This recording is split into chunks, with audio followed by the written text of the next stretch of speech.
시간 하나님의 말씀 공독하겠습니다. 시편 1편 1절서부터 6절 말씀입니다.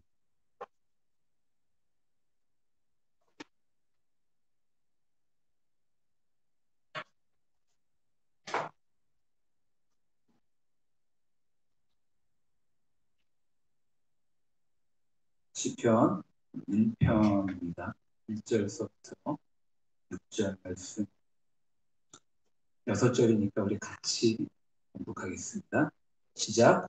복 있는 사람은 악인들의 꾀를 따르지 아니하며 죄인들의 길에 서지 아니하며 오만한 자들의 자리에 앉지 아니하고 오직 여호와의 율법을 즐거워하여 그의 율법을 죄하러 묵상하는 자다. 그는 시냇가에 심은 나무가 철을 따라 열매를 맺으며 그 잎사귀가 마르지 아니함 같으니 그가 하는 모든 일이 다 형통하리로다.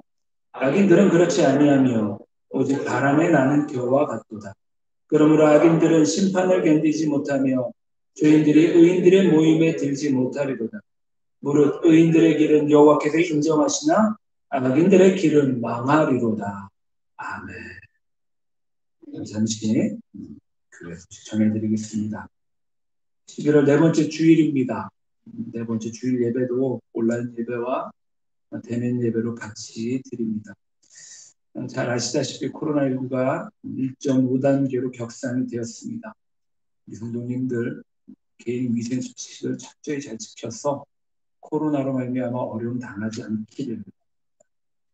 지난 주일에 추수감사 주일을 잘 보냈습니다.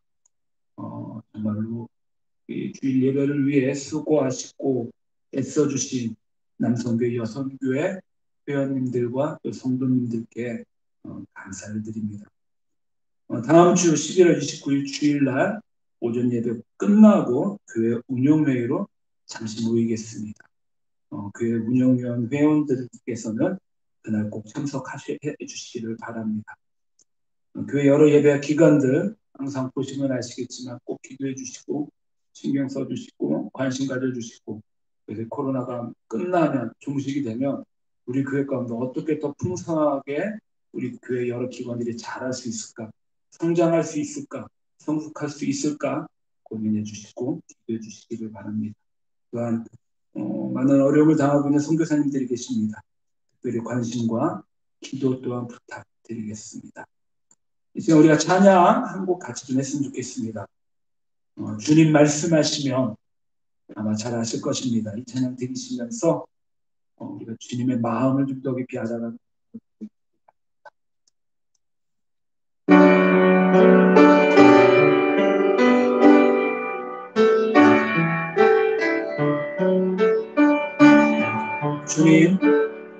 주님 말씀하시며 내가 나가리라.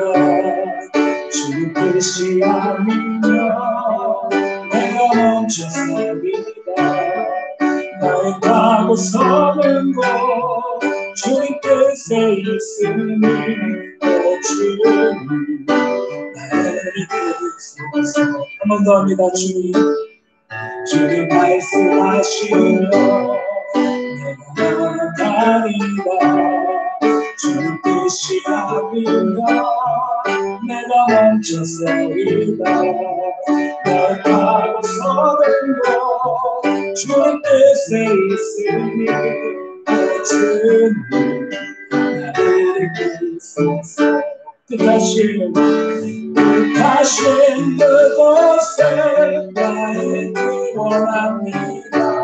이곳에 대로 순종하며 살리. 연약한 내 영혼 통하여 일하소서. 주님 나라 그 뜻을 이루어 뜻하신 그곳에 나의 길 원합니다. 이끄시는 대로 순종하며 살리니 연약한 내 영혼 통하여 일하소서. 주님 나라와 그 뜻을 이루어 주님 나를 이끄소서. 한 번 더 주님 말씀하시고 주님 말씀하시니 조금 약간 얘기 같아요.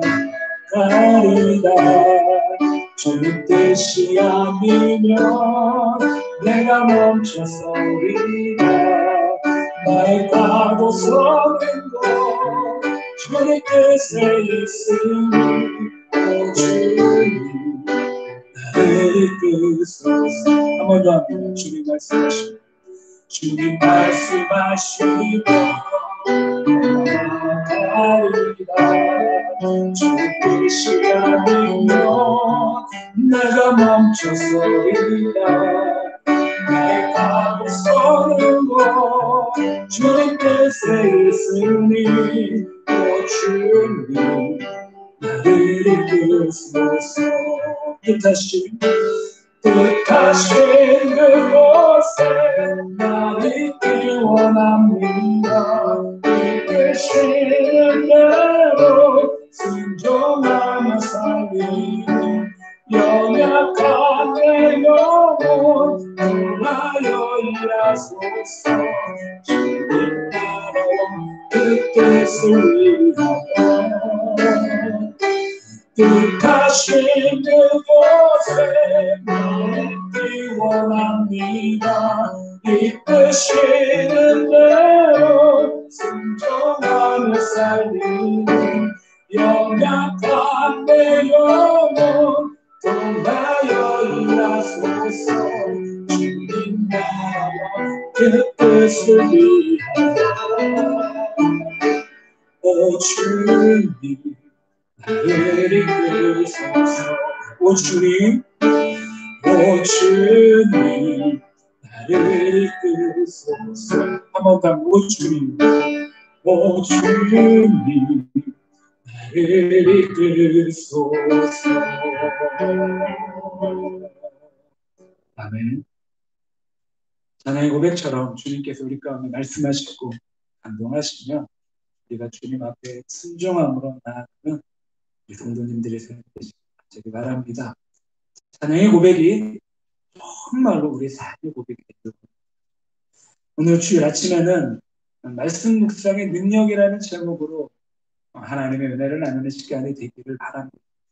특별히 오늘 말씀은요, 우리 이 땅을 살아가는 성도의 삶의 가장 중요한 실제 삶의 모습입니다. 특별히 오늘 말씀 가운데 드러나는 은혜가 단 하나도 빠짐없이 우리 성도님들의 삶 가운데 꽃처럼 활짝 피어나기를 주님의 이름으로 간절히 축원합니다. 오늘 말씀의 은혜 가운데 이 말씀의 묵상의 그 능력이 다른 어느 때보다도 우리 성도님들 삶 가운데 흘러넘치기를 바랍니다. 우리 사랑하는 성도님들, 제가 한 가지 생각해 볼 만한 예화를 말씀드리겠습니다. 아마 분명히 한두 번 정도는 들어보셨을 거라고 생각이 됩니다. 이른 아침 두 나무꾼 친구가 산에 올라갔습니다. 두 친구 중 한 친구가 유달리 승부욕이 좀 강했습니다. 그래서 그 마음속에는 함께 올라간 다른 친구보다 더 많은 나무를 베어야겠다라는 욕심이 있었습니다. 그래서 하루 종일 한순간도 쉬지 않고 열심히 나무를 찍었습니다. 그런데 다른 한 친구는 그렇게 하지 않았습니다. 50분 일하고 10분 쉬는 식으로 일하면서 휴식을 취하며 일을 했습니다. 이제 모든 일이 끝나고 산을 내려갈 때가 되었습니다. 그리고 둘은 각자 수고한 결과를 서로가 비교해 보았습니다. 그런데 어찌된 일일까요? 놀랍게도 쉬어가면서 일한 친구가 훨씬 더 많은 나무 장작을 마련한 것입니다. 승부욕이 강한 친구가 투덜거리며 물어봅니다. 내가 너보다 더 열심히 일했는데 왜 내 것이 내 것보다 더 많냐? 라고 물어봅니다. 그랬더니 쉬엄쉬엄 쉬어갔던 일했던 친구가 이렇게 대답합니다. 실은 말이야. 나는 10분 쉴 때마다 도끼날을 갈았다. 그러니까 당연히 이길 수밖에 없었습니다. 도끼날이 무려 무뎌지는 것도 모른 채 덮어놓고 열심만 낸다고 과연 나무가 잘 베어질까요? 절대로 아니죠. 힘은 힘대로 들고 나무는 더더욱 베어지지도 않고 장작은 장작대로 얻지도 못합니다. 그렇습니다. 우리가 이 땅을 살아가면서 아무리 바빠도 빼먹지 말아야 할 것들이 우리 삶 가운데 있습니다. 꼭 해야 할 것을 하지 않은 사람은 오늘 이 예화의 주인공처럼 도끼날을 갈지 않고 나무를 베는 사람과 다를 바가 없다라는 것입니다. 성도의 삶 가운데 있어서도 마찬가지입니다. 우리는 성도라고 합니다. 성도가 어떤 의미인가요? 거룩한 무리, 구별된 무리, 하나님을 경험하고 그 음성을 듣고 순종하는 무리입니다. 그런데 성도를 성도답게 하는 것이 과연 무엇일까요? 교회를 물론 매주마다 잘 나오고 열심히 봉사하고 열심히 헌신하고 이런 거 정말로 중요합니다. 그런데 사랑하는 우리 성도님, 그런데요, 이런 모습들은 일반적인 세상의 종교와 그 안에 속해 있는 종교인들도 흉내낼 수 있는 외형적인 것들에 속합니다. 하지만 세상을 창조하시고 역사를 이끌어 가시는 하나님을 믿는 성도는 세상의 종교인들의 경건의 모양보다는 성도로서 경건의 능력을 이 땅 가운데 드러나 나타나는 삶을 살아야 된다는 것이죠. 그렇다면 우리는 어떻게 성도로서 그 경건의 능력을 겸비한 신앙인이 될 수 있을까? 과연 무엇이 우리를 세상에서 인정받는 성도를 만드는 그런 원동력이 될 수 있을까요? 어떻게 세상의 유혹과 시련 앞에서도 흔들리지 않는 견실한 성도가 될 수 있을까요? 그 대답은요, 바로 오늘 말씀의 제목인 말씀 묵상에 있습니다. 성경을 읽는 것이요. 읽는 건데 좀 특별하게 읽어야 됩니다. 하나님의 말씀이 나의 마음에 있으면 하나님이 나의 마음 가운데 있는 것입니다. 그런데 하나님의 말씀이 내 마음에 없다면 정말 죄송하지만 하나님이 내 마음에 안 계신 것과 동일합니다. 냉랭하고 차갑고 경건의 모양은 있습니다. 사리분별 잘 판단합니다. 옆 사람을 비판하고 비난하기도 합니다. 옳고 그름을 명확하게 따질 수 있습니다. 그런데 차갑습니다. 능력이 없습니다. 말씀을 내 마음에 머물게 하는 것은 하나님이 내 마음에 머무는 것과 동일합니다. 그러므로 이 땅을 사랑하는 성도의 삶 가운데 말씀 묵상은 너무나도 중요한 신앙인의 생명줄이며 젖줄입니다. 이처럼 묵상이라는 말은요, 보다 적극적이고 능동적으로 그리고 비전을 가지고 미래를 생각하는 것입니다. 그냥 적당하게 읽고 끝나고 생각하는 것이 아니라 끊임없이 생각하고 또 생각하는 것을 묵상이라고 합니다. 그래서 히브리 원어에서도요 보면 이 묵상이다라는 이 묵상의 말의 의미가 이렇게 명시가 되어 있습니다. 굶주린 동물이에요. 너무나 굶주렸습니다. 너무나 갈급해요. 지금 당장 먹지 않으면 목말라 죽고 배고파 죽을 정도의 굶주린 동물이 먹이를 찾아 헤매다가 이제 먹이를 먹습니다. 그런데 먹이를 먹고 나서 거기서 끝나는 것이 아니라 먹은 것을 다시 끄집어내서 계속해서 되새김질을 하는 것입니다. 이것이 바로 묵상입니다. 말씀을 갈급한 우리 영혼의 양식으로 입에 넣어 씹고 또 씹어서 얻을 때까지요. 그 말씀이 단맛이 날 때까지 계속해서 씹는 것입니다. 그래서 하나님의 말씀을 통하여 우리의 자신을 점검하고 하나님의 귀한 음성을 듣는 것입니다. 그렇게 함으로써 내 삶이 하나님께서 원하시는 방향에 맞출 수 있는 능력의 나침판을 가지게 됩니다. 저는 분명하고 명확하고 그렇게 확신 있게 말씀드릴 수 있습니다. 우리 성도의 삶에 말씀 묵상의 시간이 없으면 신앙생활은 내 마음대로 내 생각대로 살아갈 수밖에 없습니다. 물론 우리가 오랜 신앙생활을 했기 때문에 어느 정도는 버틸 수 있습니다. 하지만 세상에 속한 사단의 공격 앞에서는 절대로 그들의 시험을 우리는 이길 수가 없습니다. 삶에 다가오는 여러 가지 고통과 고난의 사건들을 세상의 눈으로 바라보는 것이 아니라 믿음으로 해석을 해야 되는데, 말씀이 우리 가운데 없으면, 그것을 판단할 수 있는 분별의 기준이 없으면 정말로 우리는 믿음으로 그 어려움들을 해석하기가 참 힘들다라는 것입니다. 육신의 생각대로 판단하고 육신의 생각대로 행동하기 때문에 성도로서 판단의 능력이 별로 없습니다. 그래서 시편 기자는요, 오늘 시편 첫 번째인 1편에서 다른 무엇보다도 말씀 묵상을 강조하고, 그런 말씀을 묵상하는 자가 어떤 사람이다라고요? 복 있는 사람이다라고 가장 먼저 강조하고 있습니다.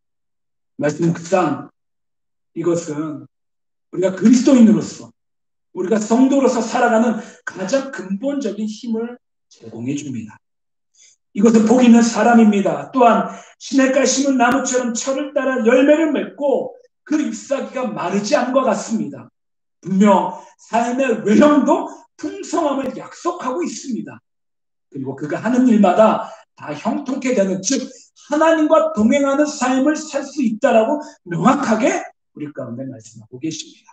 간절히 바라는 것은 오늘 말씀 묵상, 이 말씀의 은혜를 통해서 특별히 성도가, 이 땅을 살아가는 그리스도인이 말씀 묵상의 이유를 더욱더 명확하고 충만히 알아가셔서 성도로서 굳건히 세상에서 승리하는 복된 삶을 사시기를 주님의 이름으로 간절히 축원합니다.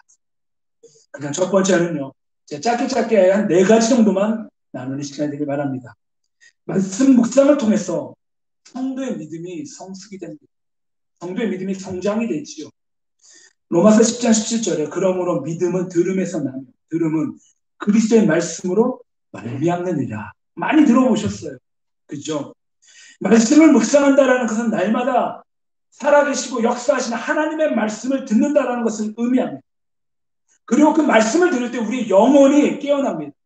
말씀을 들을 때 믿음이 생깁니다. 그리고 우리가 믿습니다. 근데 우리가 무엇을 믿을까?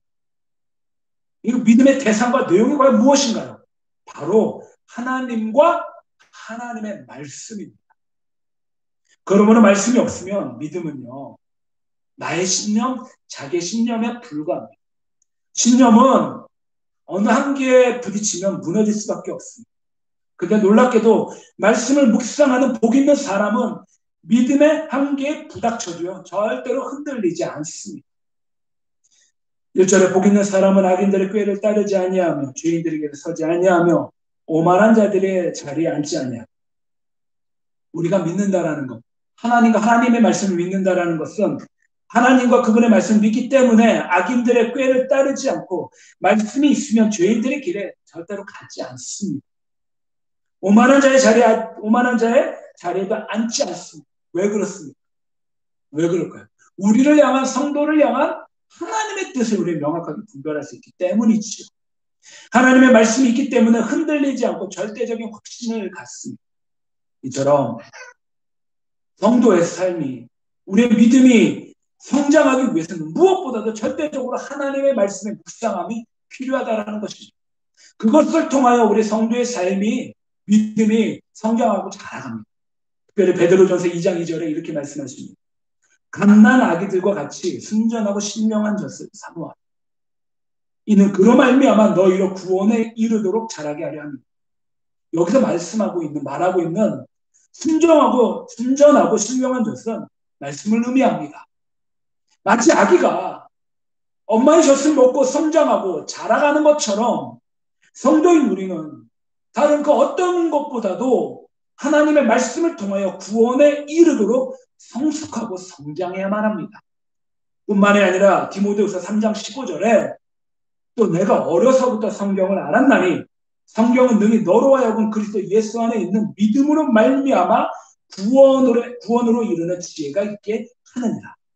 동일합니다. 마찬가지예요. 성경은 하나님의 말씀을, 그 말씀을 사모하는 성도들에게 예수님 안에 있는 믿음으로 성장하고 자라게 하며 그것으로 말미암아 구원에 이르는 지혜를 얻게 한다라고 말씀하고 계십니다. 이처럼 하나님의 말씀은, 그 말씀의 묵상은 우리의 믿음을, 성도의 믿음을 조금씩 자라게 만듭니다. 말씀은 이처럼 믿음을 만들어내는 생물이고 자양분입니다. 말씀은 우리를 구원에 이르도록 성장케 하며 우리를 성숙하게 합니다. 우리 사랑하는 성도님들, 간절히 바라는 것은 이처럼 말씀을 묵상함으로 믿음이 더욱더 성장하고 자라는, 그래서 성숙한 신앙인이 되시기를 주님의 이름으로 간절히 축원합니다. 아멘. 두 번째는요, 말씀 묵상을 통해서 우리는 하나님의 지혜를 얻습니다. 하나님의 지혜라는 것은요, 그냥 세상의 지혜, 세상의 지식이 아니라 신적인 지혜를 말합니다. 성령님께서 놀랍게도 그때 그 순간순간마다 말씀을 생각나게 해주시고 그 생각나는 말씀으로 지혜롭게 사건과 문제들을 하나님께서 해결해 주신다는 것입니다. 말씀은요, 하나님의 뜻입니다. 하나님은 역사를 주관하시고요, 뿐만이 아니라 내 삶의 모든 것들을 주관하시는 분이 바로 하나님이십니다. 그러므로 하나님의 뜻을 안다라는 것은 세상을 안다라는 것이고 또한 내 삶의 인생을 아는 지혜라는 것입니다. 우리가 잘 알고 있는 잠언서, 잠언은 지혜의 말씀이지요. 그 중에 특별히 2장 3절부터 5절에 이 지혜를 구하는, 이 명철과 지식을 구하는 그 구구절절한 그 솔로몬 왕의 마음이 담겨져 있는데요.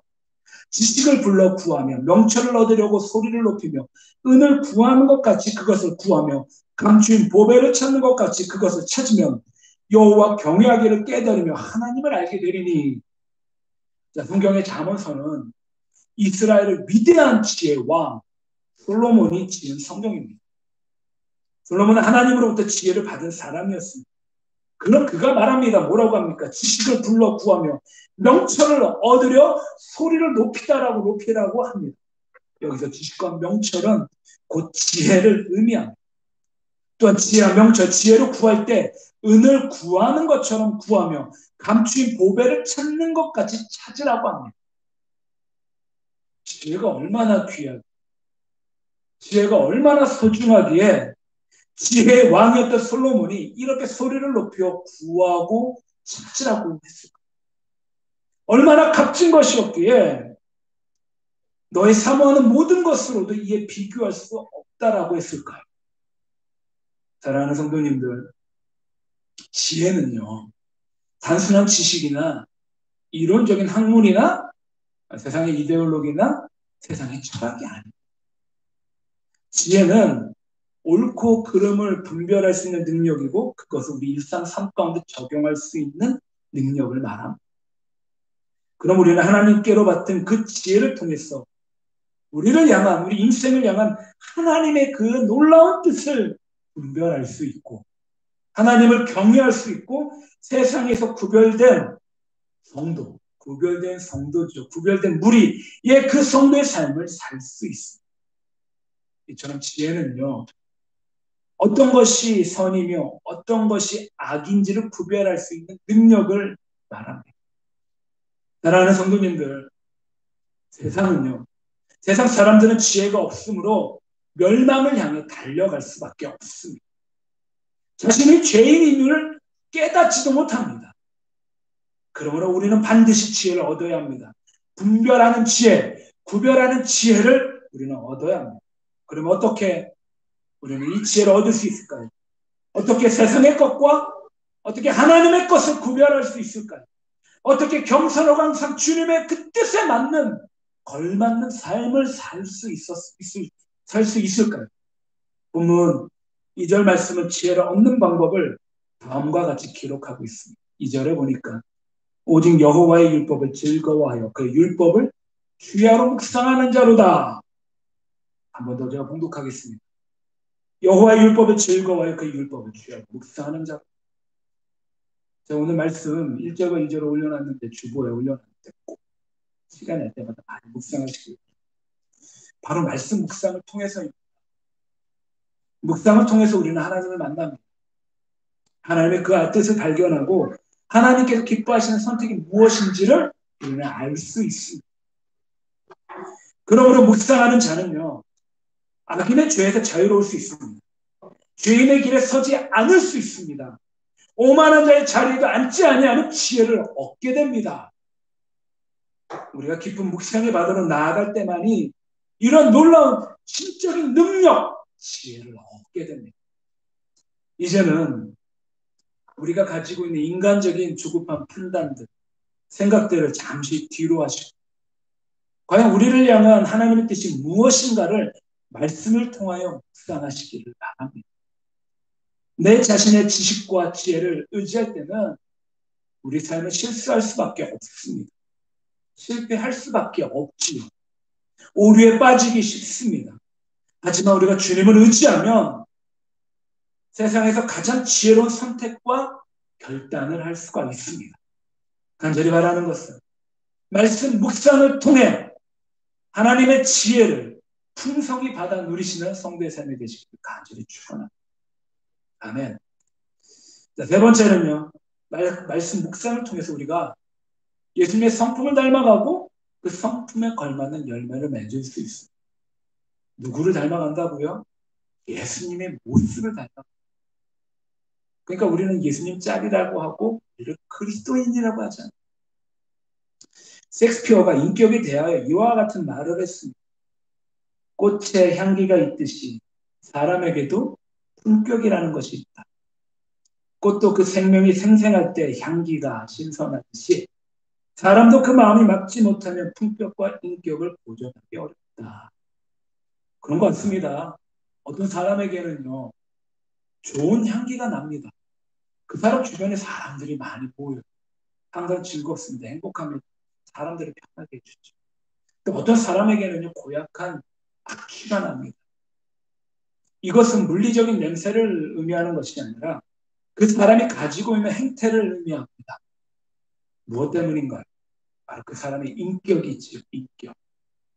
좋은 인격을 갖고 있는 사람만이 다른 사람들을 편하게 해주고 행복하게 해주고 즐겁게 해주고 그에게 기쁨을 주게 되지요.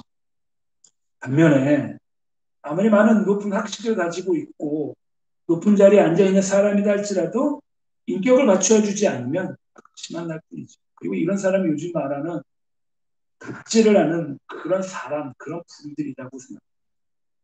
섹스피어의 말대로 인격은요, 그 사람의 향기가 되기 때문입니다. 자, 그렇다면 오늘날 세상에서 성도라고 하는 사실을 어떻게 우리가 증거하고 어떻게 드러내낼 수 있을까? 그리스도인들이라는 것을 우리가 어떻게 세상 가운데 나타낼 수 있을까? 말로만 나는 그리스도인입니다 한다고 해서 세상 사람들이 우리를 인정해 줄 수 있을까? 사실 요즘에 세상 가운데 나는 그리스도인이다 말하는 것 자체가 굉장히 고통스러운 그런 시대이지요. 진정한 그리스도인들은요, 반드시 내가 그리스도인입니다라고 입으로 시인하지 않다 할지라도 그들이 가지고 있는 인격 안에서 그리스도임이 드러나 나타나야 된다는 것입니다. 그리고 그리스도인의 인격은 하나님과 얼마나 깊은 그런 관계, 이거를 다시 말씀드린 친밀감이죠. 친밀감. 이 친밀감을 맺고 있느냐에 따라서 그 깊이가 달라진다는 것입니다.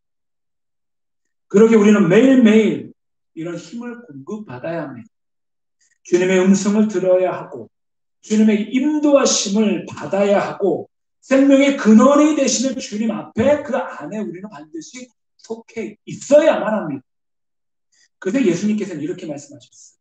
요한복음 15장 5절에 포도나무 비유를 말씀하시면서 나는 포도나무여 너희는 가지니 저가 내 안에 내가 저 안에 있으면 이 사람은 과실을 많이 맺나니 나를 떠나서는 너희가 아무것도 할 수 없습니다. 우리가 주님께 온전히 속해 있을 수 있는 방법, 변화된 인격의 열매를 맺을 수 있는 방법이 과연 무엇입니까?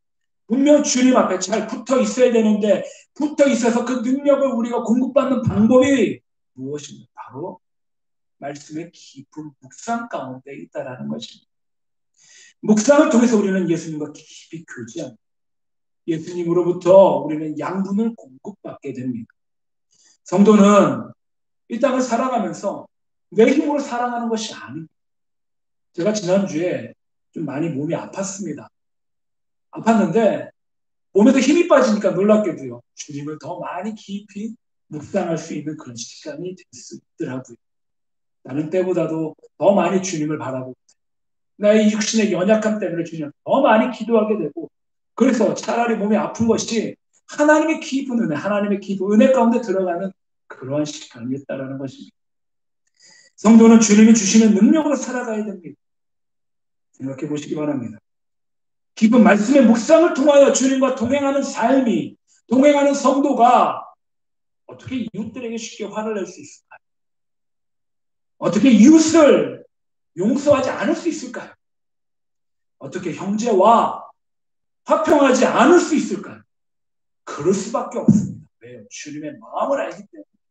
주님과 동행하기 때문에 우리 이웃들에게 화평하게 되고 그들을 용서하게 되고 그들에게 쉽게 화를 낼 수 없다는, 아니 화를 내도 금방 화해할 수밖에 없다는 것이죠.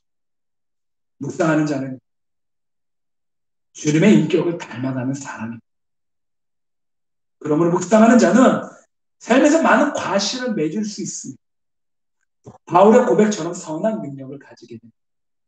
골로새서 1장 10절에 주께 합당히 행하여 범사에 기쁘시게 하고 모든 선한 열매를 맺게 하시며 하나님을 아는 것에 자라가게 하시고 묵상을 통하여 저는 예수님의 성품을 닮으셔서 풍성한 인격의 열매를 맺으시는 성도의 삶이 되시고 간절히 축원합니다. 네 번째 마지막으로는 말씀 묵상을 통해서 우리는 복 있는 자의 삶을 살아요. 자, 그런데 여기서 복은요, 세상의 복과는 완전히 다릅니다. 세상의 복은 잘 먹고 잘 살고 잘 되는 것을 말이죠. 하지만 주님 안에서 복은 살아계시고 역사하신 하나님과 동행하는 삶을 말합니다. 이 삶이 바로 형통하는 삶이죠. 본문이 어떻게 시작하고 있나요? 복 있는 사람은 악인들의 꾀를 따르지 아니하며 죄인들이 서지 아니하며 오만한 자들의 자리에 앉지 아니하며 복 있는 사람입니다. 복 있는 사람. 복 받을 사람이 아니에요. 앞으로 그 복을 받을 사람이 아니에요. 복을 가지고 있는 사람들입니다. 이미 복이 와 있는 사람이에요. 할렐루야. 그 특징이 무엇인가요? 쭉 읽다 보니까는요, 2절에 말씀을 주여 날마다 묵상하는 사람입니다. 말씀을 묵상하는 것이야말로 복받은 사람이고 복을 받았다라는 것은 다름이 아니라 하나님과 동행하는 사람들을 의미합니다. 하나님을 아는 사람들은요 결코 말씀을 멀리 할 수가 없습니다. 그 마음 가운데 갈급함이 흘러넘치지요. 하나님은 말씀을 통해서 천지 만물을 창조하셨습니다. 말씀을 통해서 우리 가운데 하나님의 뜻을 미리 말씀해 주셨고 말씀을 통해서 하나님의 역사를 이루어 나가십니다. 그러므로 말씀이 마음 가운데 있는 성도는 그 안에 하나님을 모신 성도들이라는 것입니다. 사랑하는 성도님들, 제가 우리 교회를 섬기면서 가장 중요하게 여기는 신학의 한 축이 있어요. 여러 가지 축이 있지만 그 중에 한 축이 바로 무엇이냐? 바로 말씀입니다. 특별히 말씀 묵상이지요. 그러기에 매달마다 주보에 분량을 맞춰서 성경 읽기를 올리고 매 주일마다 그 주의 요절을 주보에 올려서 그 주보를 좀 가져가시고 시간이 날 때마다 좀 펼쳐보시고 묵상하시라고 제가 주보에 요절도 올려놓습니다. 뿐만이 아닙니다. 수요 기도회 때는 마태복음을 강의합니다. 새벽 기도회 때는 사도행전을 강의합니다. 그리고 저 뒤에 보시면 책꽂이가 조그맣게 하나 있는데 거기에 어성경이 읽어지네라는 책이 있습니다. 이 어성경이 읽어지는 말씀 세미나 구약편 1기가 우리 교회에서 배출이 되었습니다. 아시나요? 아시기를 바랍니다. 조만간 또한 코로나가 좀 잠잠해지면 어성경이 읽어지는 신약편 1기를 시작할 것입니다.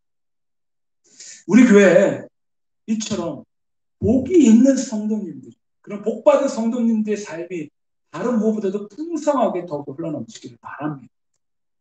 이처럼 말씀 묵상은요, 오늘 본문의 말씀처럼 복 있는 자가 될 수 있습니다. 신명기 10장 12절부터 13절에 보면 이스라엘아 내 하나님 여호와께서 내게 요구하시는 것이 무엇이냐 곧 내 하나님 여호와를 경외하여 그의 모든 도를 행하고 모든 도는 말씀이지요. 그를 사랑하며 마음을 다하고 뜻을 다하여 내 하나님 여호와를 섬기고 내가 오늘 내 행복을 위하여 내게 명하는 여호와의 명령과 규례를 지킬 것이 아니냐. 자, 하나님께서 우리 가운데 말씀해 주신 이유는 바로 하나님의 자녀들이 행복한 삶, 성도의 행복한 삶이 무엇인가? 다름이 아니라 복 있는 자고 복 있는 삶이고 복 있는 사람 하나님과 동행하는 삶이지요. 이러한 행복한 삶을 살기 위함이다라는 것입니다.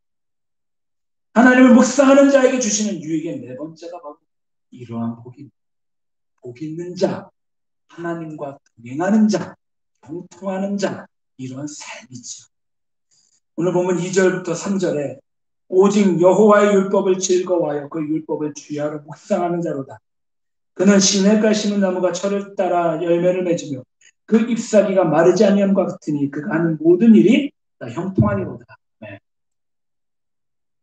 여호와의 율법을 즐거워하는 사람에게 율법을 주야로 묵상하는 사람에게 주시는 넘치는 은혜와 그 넘치는 복이 어떻게 임한다고요? 바로 시냇가에 심은 나무와 같다라고 말합니다. 성도님들 우리는 이스라엘이라는 땅, 이 성경이 지어진 성경이 이렇게 우리 가운데 오게 된 그 이스라엘이라는 그 지형을 너무나 잘 알고 있습니다. 어떤 땅이죠? 대부분의 국토가 메마른 광야, 험한 산지이죠. 사막입니다. 그 땅의 토양은 비가 와도 물이 고이지 않는 그런 땅입니다. 연평균 강수량은 고작 600mm밖에 안 됩니다. 이런 땅에서 항상 맑은 물이 흐르는 시냇물을 접한다는 것은요, 우리가 생각하고 있는 그런 시냇물과의 개념하고는 완전히 180도 다른 그런 개념입니다. 어마어마한 복이에요. 엄청난 복입니다. 이 흐르는 시내는 생명이고 기쁨의 원천과도 같은 그런 물입니다. 그리고 당연히 그곳에 심겨진 나무는요, 많은 과실을 맺을 수밖에 없습니다. 그런데 이런 복을 한 가지 조건만 충족한다면 주시겠다라고 합니다. 그 한 가지 조건이 무엇일까? 바로 여호와의 율법을 즐거워하며 그 율법을 주야로 묵상하는 자에게 주신다라고 말씀하십니다. 간절히 말하는 것은 오직 여호와 하나님의 말씀으로 다른 무엇보다도 하나님의 말씀으로 기뻐하고 즐거워하셔서 시냇가에 심겨진 나무처럼 풍성한 열매를 맺으시는 복 있는 성도님들, 주님 한 분만으로 행복한 성도님들의 삶이 되시길 간절히 축원합니다. 이스라엘 백성들이 출애굽할 때 하나님은 모세에게 능력의 지팡이를 주셨습니다. 또한 가나안 땅을 정복해 들어가는 여호수아에게는 무엇을 주셨을까? 하나님의 말씀을 주셨습니다.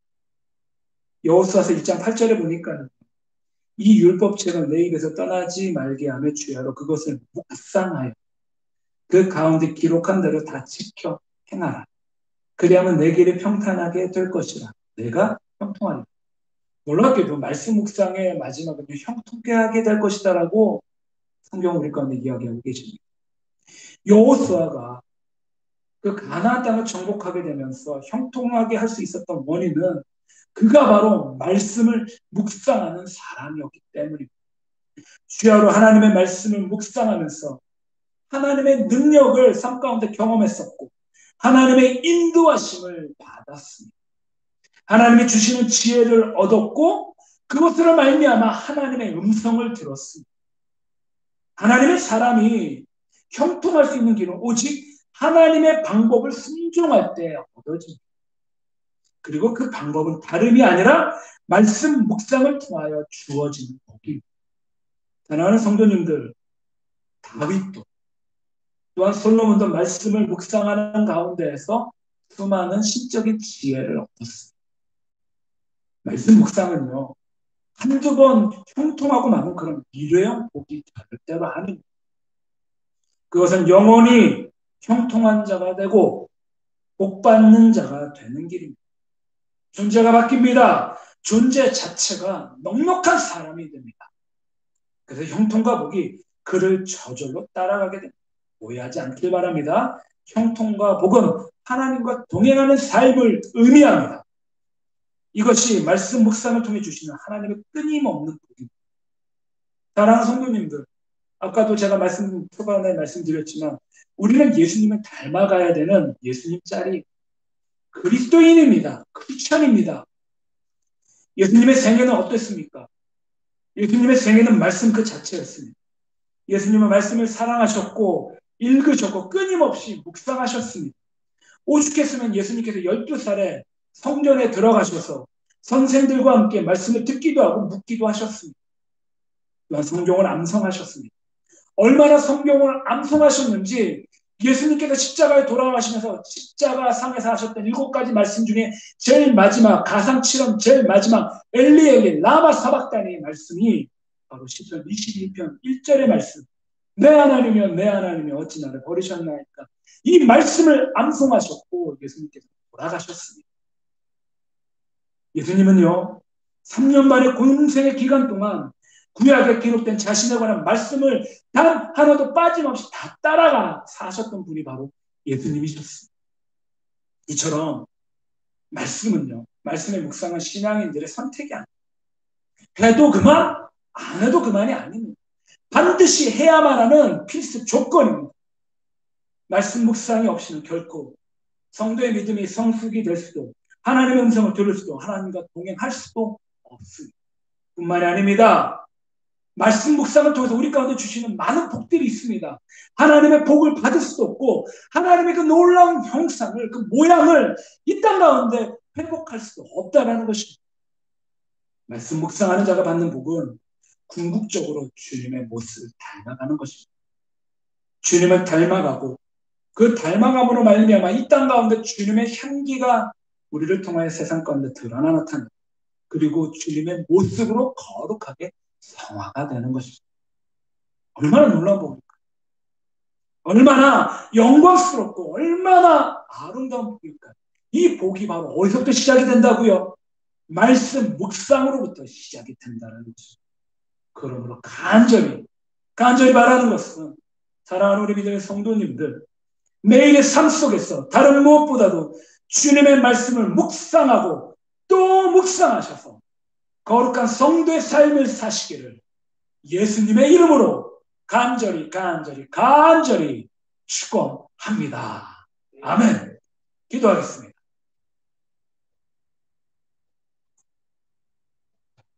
주의 말씀은 내 발의 등이요 내 길의 빛입니다.